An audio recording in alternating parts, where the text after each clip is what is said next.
All right, folks. So we are back. This is the part 2 of our grief episode. So if you were rocking with us on part 1, we knew it was going to run long, so we just decided to split it up because this was twice as much as what we normally give y'all. So join us wherever we left off at, because I don't know yet because I haven't started editing. So thanks for coming back. Also, if this is your first time listening, you might want to stop and go back and listen to episode 1, part 1, just because we're not going to rehash or do like a summary.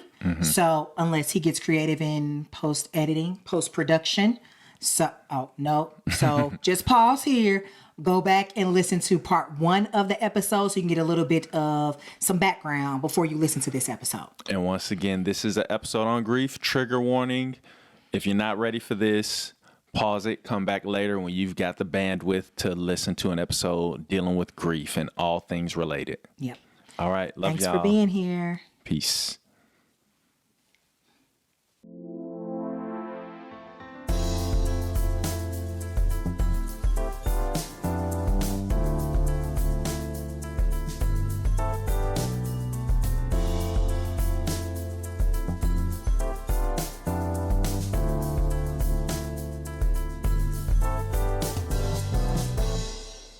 So thinking about all of those things and just how grief impacted you emotionally, mentally, physically, spiritually, what do you wish people knew? Especially when I think about the loss of my brother, I wish people knew that sibling loss is monumental. And it shouldn't take a back seat to the parents or the spouse. There's an article that I came across in Compassion. I think it's called Compassionate Friends. And I read this pretty shortly after Brian died because I just started like looking for stuff. So I would like Google like sibling loss. Like, am I the only one feeling like this? And I came across this article and it really resonated with me. So I'm going to read some of it, but then I might just read it because I don't want to take away from what the author said. Okay. So it said, when a sibling dies, the world changes in a heartbeat. Oftentimes when a loss occurs, others fail to recognize that the surviving sibling faces emotional battles on many fronts while working through the loss. Largely ignored, surviving siblings are often referred to as the forgotten mourners. That was a term that wasn't familiar to me, but I did feel like a forgotten mourner. Within this group of surviving siblings is one that is unique, the adult survivor who lives away from home and is mourning the death of an adult sibling. In the case of an adult sibling, attention and words of comfort are usually aimed at the parents, the spouse, and the children. And so again, like it just hit me.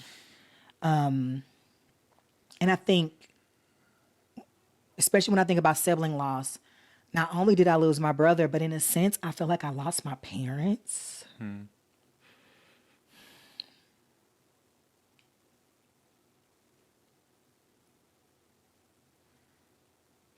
Because just like I'm changed, they're changed.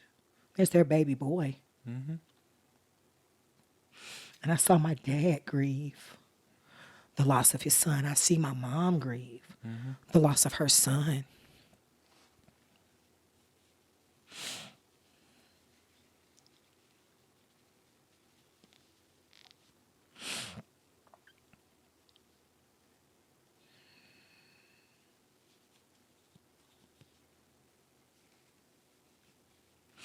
And I feel like there are ways that they couldn't be there for us, you know, me and Raymond, in the ways that they had been before, or the interactions were different and strained because of that grief. So that's a part of it. Look, they just got to get these tears. I can't be wiping all of this. I don't know where it's at. Okay. So then the article also says the loss of history. It talks about the loss of history and the loss of a future. So the loss of history. Each family has its own special history and the shared bonds that are a part of that history. When a sibling dies, the bonds are shattered and the history forever has a void that cannot be filled. As they grow, children develop certain characteristics and talents. Brothers and sisters tend to complement each other by developing a balance of interests in different areas. However, surviving siblings will need to redefine their roles in the absence of this relationship. Yeah, I know. I know. Like, I felt like they was writing to me. I was like, oh my gosh.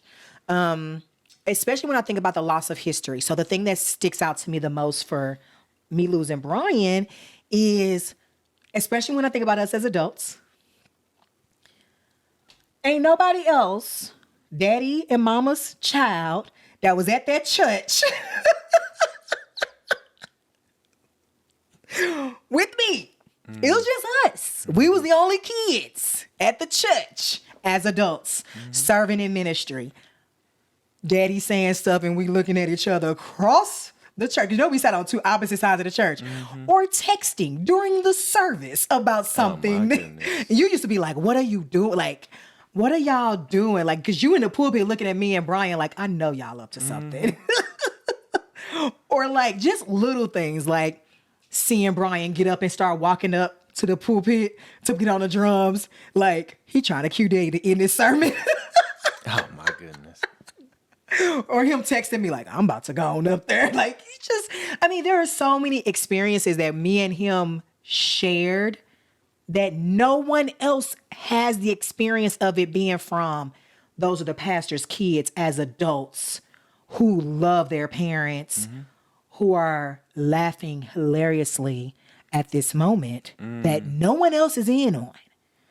You know? I mean, that history is gone. Like, I sit back and I'm like, dang, man, don't nobody know. Nobody else knows. So that's huge.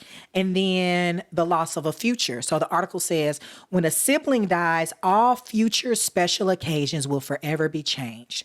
There will be no more shared birthday celebrations, anniversaries, or holidays. The sharing of life's unique and special events will never again take place. I expected us to be old together. Yeah. I fully expected for us to be the old people at the event and the kids running around and Brian getting on them and having shenanigans, you know, like telling the funny stuff. I thought that was going to be our future. So all of that is gone. Like ripped away. Yeah. My whole future I don't even know what it looks like anymore because like I had an imagined future with my siblings that now is distorted. Yeah. So. Yeah. I think we're just going to be nomads hiking around America. Bet. Going to foreign countries and backpacking and being like, JoJo, we in Tibet. I'm we with on it. a mountain. I'm with it. Like, let's do it. Let's do it. So, you were asking me what I wish people knew. So I definitely wish people knew that perspective. I wish people knew that I'm sad even when I don't look it. Yeah. Yeah, I'm not even going to get into all of that. I wish people knew that grief alienates you. It does. After Brian passed, it's like you just feel different. And I'm already an introvert, so it doesn't take much for me to retreat into myself. So I feel like it amplified that natural being that I have. But grief, it alienates you. It makes you feel othered. It makes you feel different. It makes you sometimes feel like a burden. And this is for me. Again, all of these experiences are my experience, Dishon's experience. You may feel totally different. But for me, I withdrew from activities that, you know, once gave me joy. I think a few months after Brian died, I took on a big responsibility with my sorority and my chapter because I knew that I was withdrawing. And I was like, well, this will give me something to do that will make me not withdraw. So I did it. I had a great experience with it. It shifted because of the pandemic, but still I had a great experience. And then right when we were coming to the culmination of that experience and we were all joyful and excited about what we had done together collectively, like 2 weeks later, Daddy died. And I completely shut down. I haven't been to a meeting. I haven't been to an event. I haven't engaged with people at all. Yeah. If you don't text me, like literally, if people in my chapter, if they don't text me to reach out, like I'm not.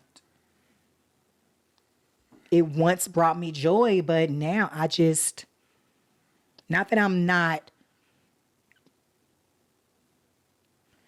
that I am saying that I don't like it. I just don't have the bandwidth maybe. Yeah. No, I hear you. I feel like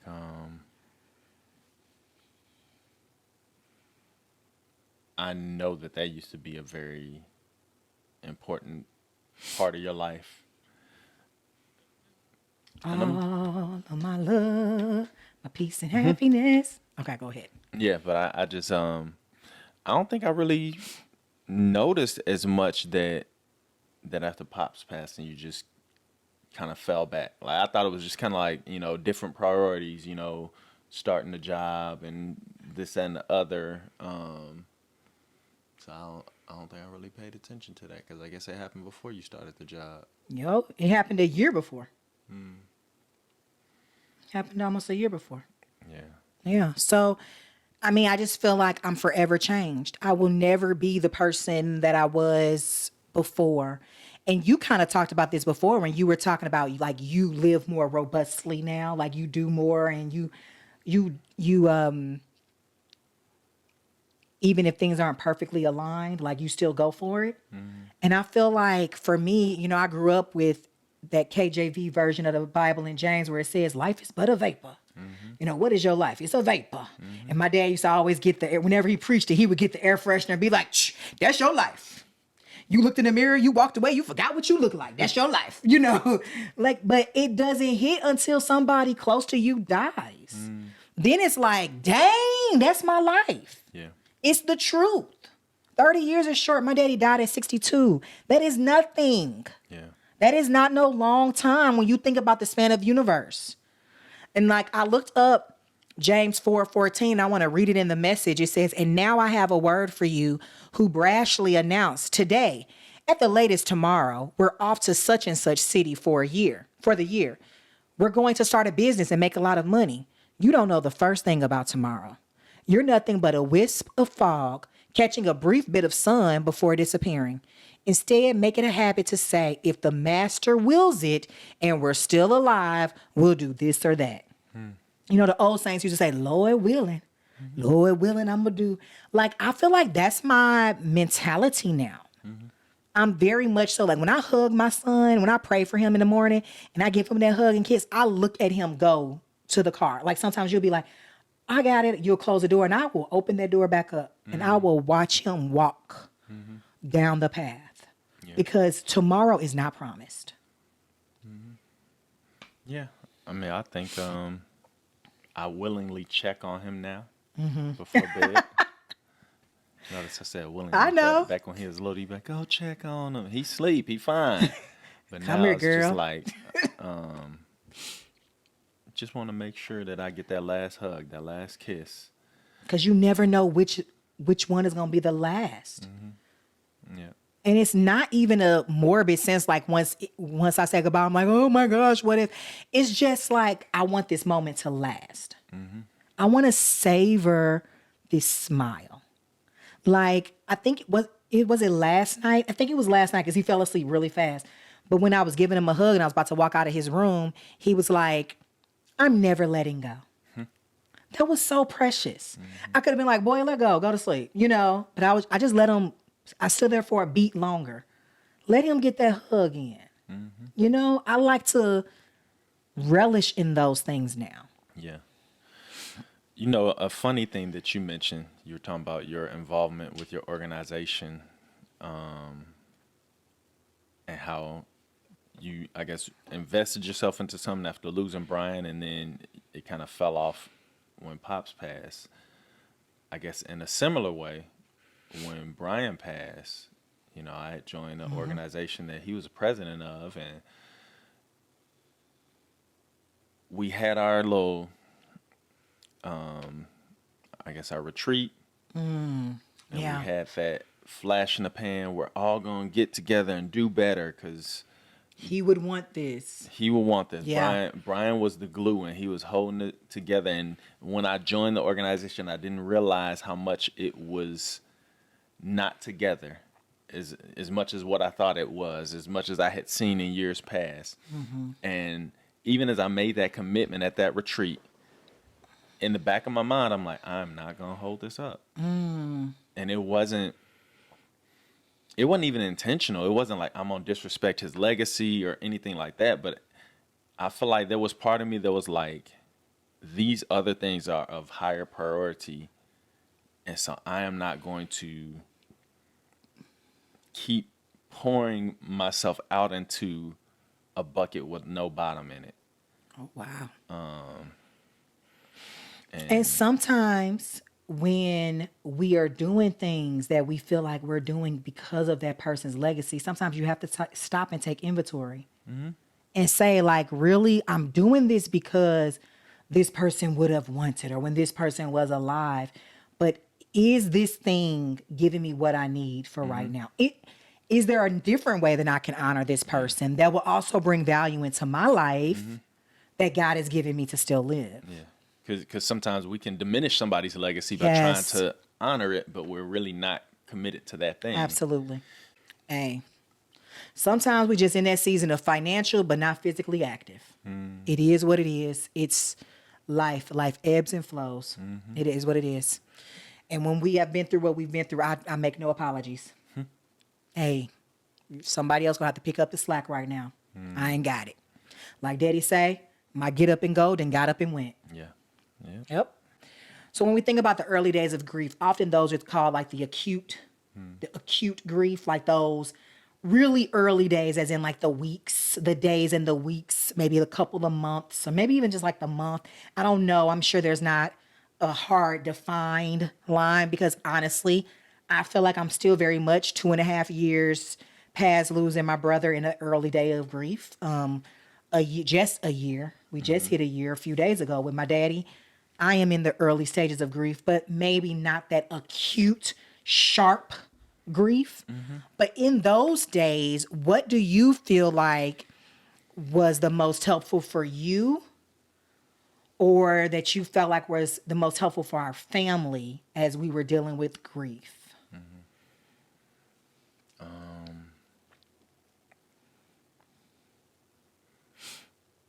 I think for me, just burning off energy helps me just with stress, period. And I feel like grief in a lot of ways is a stressor. So I think just finding ways to get out and exercise. And I mean, like, after Brian passed, I ran a marathon. You did. And I was very proud of you. thank you, honey. So I think that helped me, because I remember times training and thinking about Brian as I'm out running, and just like being like, I'm trying to run as far as I can, as hard as I can, and honor your memory. And so that was one of those things that gave back to me as I was, I guess, remembering him. I think that's good. Like, having something that, because I feel like you were honoring him in that. I didn't run a marathon, but I ran that 15K. There you go. And I had run it the year before. And I remember Brian was like, I'm so proud of you, Kimberly, out there in the cold, hot chocolate run. And then Maria ran it with me. Wait a minute, did she run it with me the first year or the second year? She ran it with you the first year. Are you sure? I believe so. Oh, yeah. Because that was the year we didn't train. Whole nother story. But that second year I ran it by myself. And I was like, I'm going to do this. And I said I was running it for him. Yeah. Yeah. I think I remember you telling me that it was an emotional run and everything. That was the worst race ever. Was that the one that was really bad? I think so. It was horrible. Like, I actually did better in my time, but mentally, ooh, that was like the worst. Oh my gosh. But I did it though. You did it. Legacy. Yep. Yep. What else do you feel like was a comfort or something that helped? I think us eating them brownies helped. You think Them so? cookies, yeah. That wasn't shortly thereafter, but yeah, food.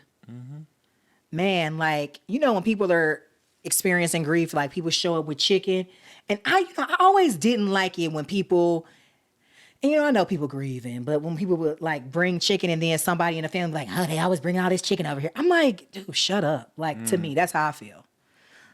Bro, first of all, ain't nobody got to go in their pocket to do nothing for you. First of all, I know you're sad. I know you're grieving and lost your loved ones. Okay. But that's their hard-earned money. Okay. They didn't know you already had some churches at the house. Yeah. They brought leaves. Yeah. Some diversity. Man. We was eating that chicken. We was eating that chicken. I remember the highlight of grief. So ghetto. The highlight of grief food was when we got put on to that Deerberg smoked chicken. The Deerberg smoked anything. It was just like, where have you been all my life? Man, I think it was like some smoked ribs. Uh-huh. Oh my cousin, and this was one where somebody brought food to our house. Because people were bringing food to my mom, and I was just going over there and getting stuff. But 2 people that I can remember in the early days, actually 3. Oh, that was for Daddy. So for Brian, it was 2 people that I remember brought some stuff to our house. And my cousin was one of them. Shout out to Maurice. I know you listening. Nah. He brought us this food from Deerberg's. I tell you, it was like the sides was hidden. Oh, yeah. I mean, it was so good. And you know what I liked about it? It was like, it felt like I was eating like kind of healthy. You know what I'm saying? I wasn't eating the same old, greasy stuff like when we got to go, we're going to grab a sandwich or a burger or whatever. So that is a ministry. Like, do not forget to bring the folks the food. Yeah, and go to Deerberg's because everybody else done already went to Lee's and Popeyes. And, that's a good point. Yeah. Get some off of they smoked ribs and chicken. Or a rotisserie chicken. Rotisserie chicken. Because you can turn rotisserie chicken into, she'll turn it into anything. I sure will. We're going to eat about 4-5 different ways. Chicken salad, the buffalo chicken dip. I'm doing all the things. Yeah. So that is definitely good. I remember some friends brought by like a big thing of bagels from Bread Co. And for all of you listeners that we have that are not in St. Louis, Panera. Yeah. I'll be forgetting people. I know. So they brought like bagels and just different things like that. That was just really helpful. And thinking about food, we had some friends that knew we had the kids. And some of this is blurring, like for Dad or for Brian. I think this was when Dad died. But we had some people that brought like kids-specific food. So like kids cereal, snacks, like cereal bars, like things that we could just kind of grab on the go. Because a lot of times we would just get a phone call from the funeral home. Can you come by or go to this meeting? Or we need to go to the cemetery. And we were just on the go. So just having like a bag of chips or just whatever that you can grab, not always having like those prepared meals. But the stuff for the kids, that made a huge difference because that took some of the pressure off of the adults because we have to still cook for them and provide for them. Yeah. And they don't want to eat the church's chicken all the time, you know, or the whatever. So that was good. Yep. I would even say like gift cards. Gift cards for food places or just like gift cards in general, because sometimes, you don't expect for someone to pass. You might not have black or whatever the color is. Like with our son, he was growing so much, you have to go buy clothes every other month anyway. So just having that where you don't have to think, like a lot of it is, these are things that you do so that the people, we cannot think. Yeah. And there's only so much refrigerator space. That's true. That is true. Yeah. Yeah. And you don't want stuff to go to waste. Yeah. So I think those gift cards were helpful for us. We used them in the time, that the grief was happening, like when we were in that acute. But I think that can be something too in long term. Because like I said, I didn't cook for like a year. Yeah. And had I had like a Dearbird's gift card where I can go and say, okay, I know this is good, I can just grab that or something like that. Like we spent a lot of money eating out, you know? Yeah. Yep. Yep. Oh, and just not forgetting the kids in general. So I talked about like getting friendly foods. But when Joey lost his grandfather, which that was his pawpaw, you know, in the months actually, and I don't think we shared this, in the months leading up to my dad's passing, we had sold our house. And so we were spending time at their house. We were staying with them for a season. And JoJo was seeing his granddaddy every day. They were hanging out, Yeah. kicking it, you know. So that was a hard thing for him to lose his pawpaw. Yeah. And he had some friends from church that bought him like some dinosaurs and like a Chick-fil-A gift card and just made him feel like, hey, we know you're experiencing loss too. He doesn't experience it the same way adults do, but he definitely experienced it. Yeah. And still talks about that loss in his own way. Absolutely. Absolutely. Yep. I'll just ask a couple more. Paper products, I think are helpful. Paper towels, because people are coming over to the house. Tissue get used. You know, plastic dishes, plasticware, preferably not the styrofoam. You know, can't put that in the microwave that well. We don't really need that. But paper dishes, paper plates, and things like that, I think are very helpful. Again, it takes your mind. Like, I don't have to think about where is this? You know, it's just there. And then also, some of the gifts that I received that were really comforting to me were personalized gifts. There was a lady at our church that made a bookmark and she put Brian's picture in it. That was just really sweet. Yeah. I had a close friend who, after my dad died, she knew I was talking about getting a blanket made, and I had started the blanket online. I just never finished it. And she was like, "Did you ever finish that blanket?" I'm like, "No." I just, like, in the moment, I was like, "I'm going to do this." And then I just didn't. And the next thing I know, like, she had picked out these wonderful pictures. And she was close to me, so she knew good pictures.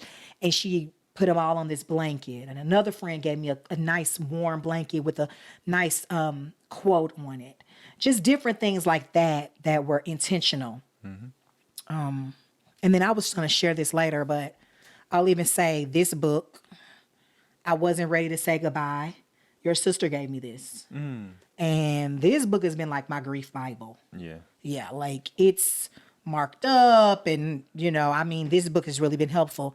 And then I think someone suggested this book to my mom, and I was like, I need that book. And it was a devotional, Healing After Loss. Very short and brief. They're not long at all, but it really was helpful. These were great gifts that people gave me, that it's like it was helpful during the acute grief phase, but also here I am 2 years later, I'm still reading through this book, you know? Yep. Yep. So those are some things that I guess can help during the early grief. What are some things that people shouldn't be doing that are not helpful that can make the situation worse? Do you want to start? I've been doing a lot of talking. I mean, honestly, You so nice. You be like, oh, God bless you. I'll be like, no, God don't bless you. yeah.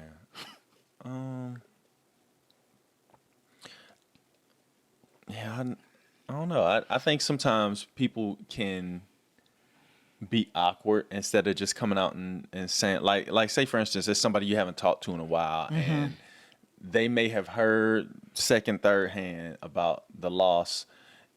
I've had experience of either seeing people ask questions where it's like, why would you say that? Like somebody say, "Hey, is your dad here? Can I talk to him?" It's like, bruh, he's dead. Like, why would you say that? You know, People that knew? they may not have known firsthand, but you know, it's like they're asking that fishing question to see what you're gonna say. Wow, that's weird. Instead of just saying, "Hey, I think I might have heard that you experienced a loss. I'm sorry about your loss," you know. So yeah, I don't know. Yeah, that's a little weird. Do you remember when we were at the store and one of your older friends, I don't even know, acquaintances, a guy that you were with discipleship in back in the day, We were at saw Kohl's. us, yeah. And I feel like it was like, I don't know if we were shopping for, I don't even remember what we were doing. Maybe it was a holiday season, but it was shortly after my dad died. And I think the guy was asking some questions and you were like, I mean, it was shortly after you were like, yeah, we just lost Kim's dad and her brother passed. And like, cause he was kind of checking in on you. And he did something really weird. Like, I feel like immediately after you said that, he just started going into, do you remember? I don't remember, but I mean, I'm just used to very He awkward. just went left. Yeah, He went left. yeah, And Dishon was stuck. Cause guess what I did? I walked away. yeah. I was like, what we not finna do is have this conversation in Kohl's and you being weird, okay? Yeah. I'm gonna walk away. That shot was like, where did you go? I was like, I ain't say goodbye. I left. Boundary. Oop. Nope. Yeah. And you were stuck in that conversation for a minute. Yeah, I mean, I feel like I was trying to end it You as were, best as I probably. could, but Yeah. it is what it is. Yeah, I definitely feel like, one, what not to do. Do not post on social media. Like, folks be so quick to be, I know so-and-so. I just want to express my condolences to the Like family. I just heard. Shut up. Anybody ask you to say nothing on the social medias? We gonna do this in our time. You know, and I feel like, and that goes for family too. That's just not other people. If you not the wife, the husband, the mama, daddy, the sister, brother, the kids, don't say nothing. Mum's the word. When you see one of those individuals posting, then you know, okay, it's okay for me to say something, you know, because a lot of times we haven't even had a chance to get the word out. Like literally with Brian, somebody posted like, pray for him, da, da, da, da, da. And it was like, obviously it was a very serious situation. So we're getting phone calls from cousins that are close and they're like, what's going on? What's going on? It's like, bruh, we didn't even have a chance. We on our way to the hospital. Yeah. Yeah. I feel like there was some celebrity that found out their mom had passed on social media recently. Yeah, I think that runner, was it Shakari or something? And she was saying she found out. Yeah. There we Yeah. go. Yeah. And that's just not the way you want to find something out. Yeah. That's not the way. So keep your fingers to yourself Yeah. until, you know, people have had a chance to express, and they might want to share it in a certain way. You know, I'm particular. So especially like with Daddy, I'm like, no, there will be an official announcement from the church. I will use a certain picture. Like people, and sometimes people I think are trying to be helpful. Yeah.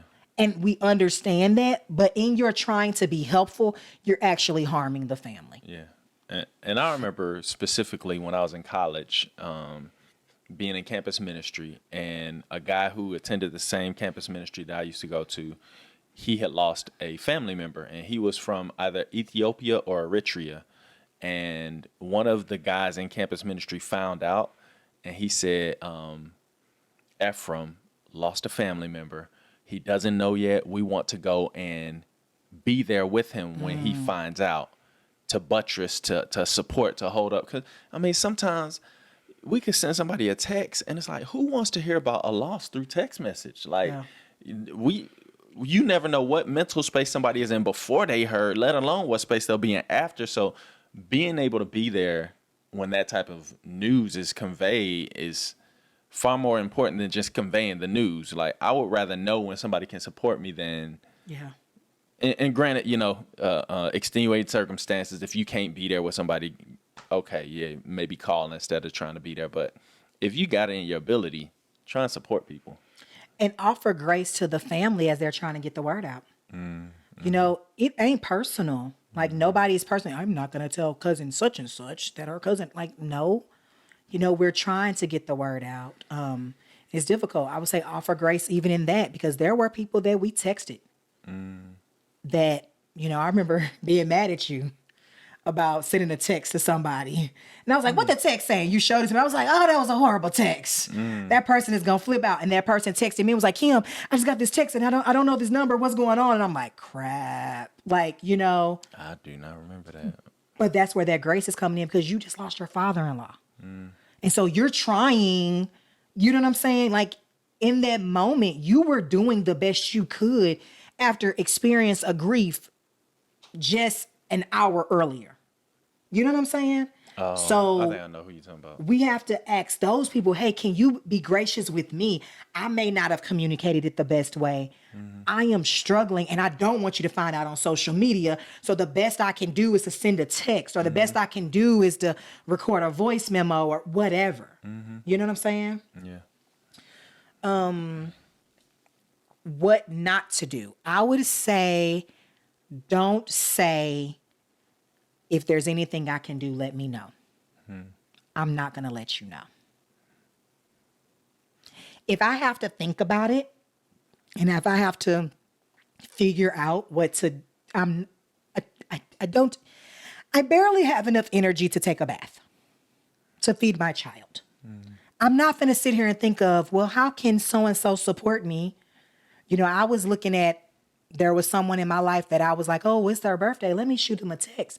And the last text I had received from them was back when my dad died, like the day after or something. It was like, if there's anything I can do, let me know. I'm here for you. I was like, I literally haven't talked to that person since then. They never called and followed up. They never asked. And I never let them know. And there's plenty that needs to be done. But I would say offer something specific. Hey, can I bring you lunch on this day? There was somebody that brought us fish on a Friday, and she didn't know, but she was like, can I bring you some fish on this day? And I was like, oh my gosh, my daddy, remember? He would go get us fish every Friday. Yeah. No, I mean, that was just so specific and so sweet, and she brought it on a Friday. But it was a specific ask. Can I bring you lunch on this day? Yeah. Do you want to go for a walk Tuesday or Wednesday of this week? Can I pick Joseph up and take him to the park with my kids? You know, those specific asks are better than that blanket, well, let me know if I can do anything. Yeah. And if you don't know what to do, this book that I just shared, I'm not going to read these, but this book that I shared, I wasn't ready to say goodbye. If you all are watching on the YouTube, this is what it looks like. They actually have a 2-page spread in here. And it says it's a guide for those helping others with grief. And they literally give you permission to photocopy it and give this to friends, especially if you're in ministry. But if you just care about people, like, I think it's worthwhile to get your hand on this. And I mean, it literally has like 10, 12 different specific things that you can do. We're just sharing the things that were helpful for us, but these are specific things that you can do, that you can offer, instead of just being like, yeah, I got you, I'm here for you, and then ghosting folks. Yeah.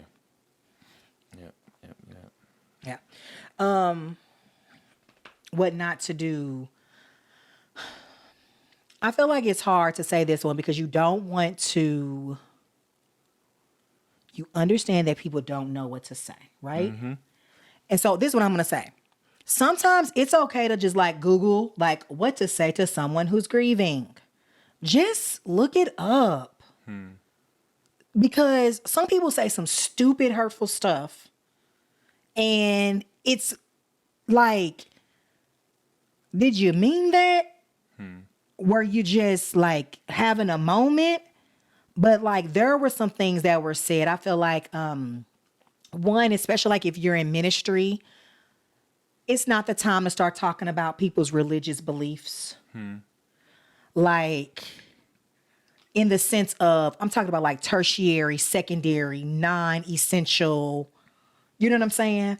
Like, yeah, there was a pastor that asked us about another pastor's beliefs on a topic that is so, it has no relevance on the gospel. And they called us the day before the service and was asking us these questions about this person's doctrinal beliefs. Wrong time. it's like, why are you asking this? Yeah. And then it's like, if we don't respond in a certain way, they're like, well, you can't use our facility. That, to me, that was the single most crass and unsympathetic thing that a person could have ever done.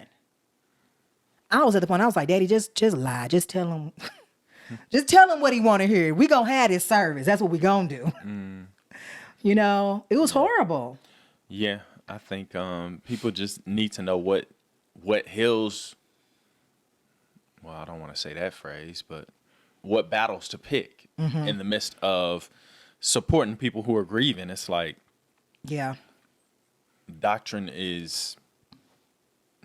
shouldn't be at the forefront. It's the fact that people are hurting, and yes, maybe there may be an opportunity to share the death, burial, and resurrection of Christ.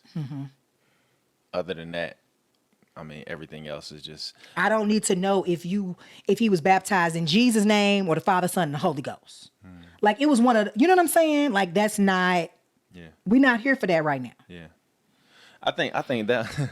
That wasn't it, but I felt like that was a good enough example. I was thinking of at Brian's funeral when somebody cussed in the church. And look, they was so concerned about the other stuff that they was worried about. Yeah. You ain't know who was gonna have people cussing in the pulpit. Did you know that? It was just funny because it's like, wow. Yeah. But You ain't know he was gonna be in his underwear doing all them wrestling moves, did you? oh my goodness. You was asking the wrong questions. Yeah. But Oh man. I think that just goes to show some of the times when Jesus would confront the Pharisees and Sadducees and all those hyper religious folks and just be like, look, like, what's the most important thing right now? Love, you know. Yes. And so and here's the thing, guys, people do strange things when they're grieving. Yes. They say strange things when they're Yes. grieving, and I think us trying to pull out the measuring tape and say, oh, nope, that wasn't holy, that wasn't right. It's like, no, people are broke. Like, Yes. in the midst of their grief, They cussing. telling them the do's and the don'ts is not going to be helpful. And I had to remind myself of this recently, going to a wake, and I'm like, oh, okay, that's going on out right outside the wake. But I was like, you know what? God, let the gospel go forth that this person that might be under some influences might hear it, and it might penetrate through that spirit and into their spirit. Absolutely. Versus me running them off saying, you shouldn't do that in the parking lot of the church. you Yeah. know? And that's another thing. I mean, people are dealing with grief in so many different ways. So we're talking about, you know, for me, my unhealthy way of dealing with grief was eating all the things. But there are people that their unhealthy way of dealing with grief is indulging in alcohol in excess, you know, taking drugs, illicit drugs, and doing things like that. Indulging in sexual behavior that may be risky. Like, people are doing these things out of hurt and out of pain. They're not just out here saying, well, I just want to be a drunk and a no good deadbeat. That's not the goal. Like, they are trying to cope with loss, Yep. cope with guilt. You know, because that some losses, you deal with grief and you deal with guilt.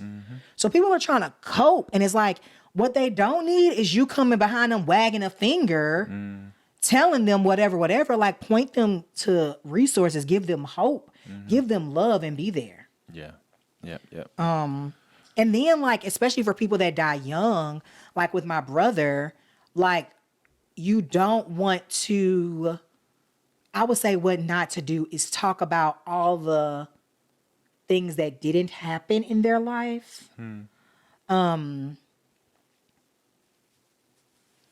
If the loved one is sharing, I think take a cue from them and listen.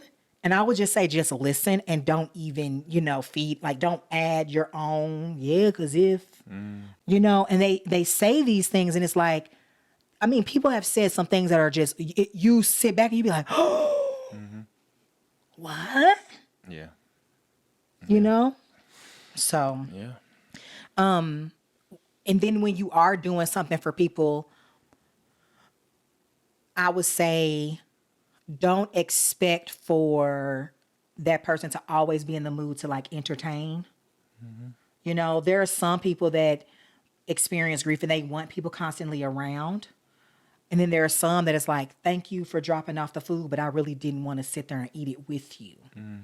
So just being mindful and conscious of that. I followed a lot of grief hashtags on Instagram. So a lot of times you think I'm just looking at the stories, but I'm just getting my therapy on. I don't know what you be doing. I'm scrolling, but I'm scrolling for the therapy stuff. But there's this one that I follow. It's called Glitter and Grief. And she had put out, or he, I don't even know if it's a male or female, but they had put out like this post about like things that you can do. And it was like, hey, I left something for you in your mailbox. Or I'm just checking in on you. How are you feeling today? Or, hey, you don't really need to respond, but I just want to genuinely let you know how sorry I am. There aren't any words. You know, it's my role to support you and help you through this. You know, just different little things that you can say. I think you don't have to reinvent the wheel. Most of the times we just want people to know that we just want to know that you care, that you love us, and you're here to support us without us having to figure out ways for you to support us. Yeah. Because you can't. Yeah. Yeah. I feel like I'm repeating myself. Okay. Well, I think we only had one thing that was left. in terms of dealing with things that can re-trigger the grief. Just triggers, period. Yeah. Yeah. You want to lead into that? I mean, I guess I thinking about back to that analogy of the waves. I think sometimes waves can come unexpectedly, and then there can be those things that kind of generate the wave for you, like the pool at Six Flags. You know, some people just can find the right words to say that will be like, wow, that made me think of something that I was not thinking about, or circumstances can bring those things about. So I know, as you mentioned earlier, holidays are upon us, and while many of us are excited about the holidays and Thanksgiving and good food and turkey and all this and Christmas and presents, it is a reminder of those that we used to celebrate those holidays with, and that reality that we're not able to celebrate that holiday with them this year or in years to come. Yeah. Yeah, it just made me think about last year. I remember leading up to Thanksgiving, I kept telling Daddy I was waiting on that turkey. He had made this turkey that was so good. It wasn't for Thanksgiving, just like a random Just day. because turkey. Man, that turkey was so fire. So I was like, just make that turkey again. He was like, you really like that turkey, baby girl? You really want me to make it again? And he was getting sick during that season, and he was like, all right, I'm going to make it. And he didn't live. He didn't live to make that, you know? So holidays are definitely a trigger. The anniversary of when a person passed. And even sometimes the anniversary of when they were put to rest, laid to rest. You know, those are dates that sometimes only we remember. And then, you know, we said people grieve differently. Some people do say like, well, I don't want you to bring it up because I'm doing X, Y, Z and I don't want you to bring it up. And then there are some people, like actually saw a famous comedian who just lost his son. And he made a whole post about like, when you come to my shows, you don't have to say it. Like just leave it be. I know you feel it. I know you here for me, but don't say it. But I'm also like, I'm on the other end. Like, I'm not one of those people like, don't mention it. I'm sad regardless. I'm hurt regardless. Like, you mentioning it isn't going to make me sad. Even if you say something that makes me tear up, like that was just beneath the surface. Like it wasn't, you didn't like make me sad. What made me sad was that they died, you know? So for me, I'm that person that's like, if they're on your mind, wear that t-shirt.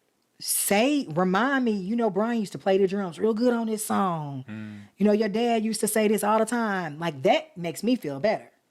You know, but then there are other people that I've reached out to on those special dates And their response let me know, like, maybe they'd rather I not. Yeah. And I have to respect that too. Yep. Yep. Going back to what you said earlier, we all grieve differently. Absolutely. Birthdays, day a person was born. Trying to think, wedding anniversaries. And then there are some days that are just private days that it may not be those big, everybody knows, oh, this is the day they died or whatever. But like for me, when I think about Mizzou homecoming, I get sad. Like I used to go to all the homecomings and I have not been to the last 3 because of losing Brian. Like I think about traveling down 70 headed west and I think about taking him to go turn in his transcripts because he was at community college and he was wanting to transfer. And I was like, no, we gonna take these right now. We ain't mailing nothing. Get your transcript. Let's get on the road. We got on the road, went down there, got to Jesse Hall, turned it in. They were like, all right, we're gonna admit you right now. And he looked at me and was like, wait, what's happening? I was like, yeah, you're admitted. Went to the bookstore, hooked him up with some Mizzou gear. Like those are the experiences. Him being on the 100th homecoming steering committee. Those wonderful experiences that we shared together. And then now the last time I drove that way, it was because he was in the hospital. And that was the last time I saw him. Yeah. I have not driven those. I have not driven that stretch since. We talked about going to Kansas City and I didn't even tell you this. I kind of was like, nah, I'm good because I don't even want to drive 70 and see old 63. Like I don't even want to, I got to go past Columbia to get to KC Mo. I don't even want to do that. Yeah. But that's not like people would be like, Kim's going to be sad on homecoming. Like that's not a, you know what I'm saying? A typical trigger day that everybody would just know. Yeah. Any for you that you feel like might be something that people that wouldn't be as easily recognizable? I mean, I think we just talked about recently how whenever a Marvel movie comes out, it's like, dang, we're not going to be able to go see that with Pops no more. Yes. And not that we've gone back to the movies, but Sorry, AMC. Pandemic. What do you do? Daddy was like, I ain't never going back to movies. He used to go to movies all the time. He was like, I'm never going. I was like, Daddy, you're not going to be sneaking back, are you? He was like, I'm done with that. I ain't never going back. And then he up and died. He was like, for real, it's over. Yeah. Like Christmas Day, Christmas Day, but we always went to the movies. Hey, matter of fact, I think this was one of the movies we went to go see. Really? Yes. I feel like 2019 was when the Star Wars movie came out. Okay. And me, you, and Dad, we went and we kept our tradition and we went to go see it. Maybe, yeah. That's that was our little thing. Yeah. Yeah, so. Yep. Well,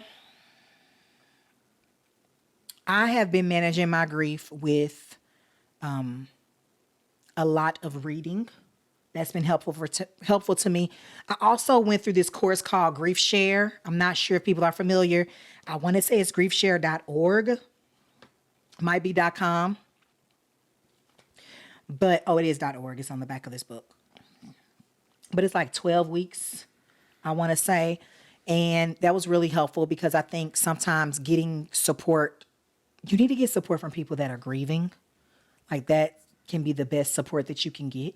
And you need to be gracious to your friends and your family because they don't always know and they aren't where you are. So instead of lashing out at them or keeping a scorecard, go to where you can really get support. And so GriefShare has been helpful. They have a Surviving the Holidays specific one that's like a 2-hour workshop, which is really good. I did it last year. I'm going back through it again this year. I already mentioned a couple of different books. A devotion called Healing After Loss.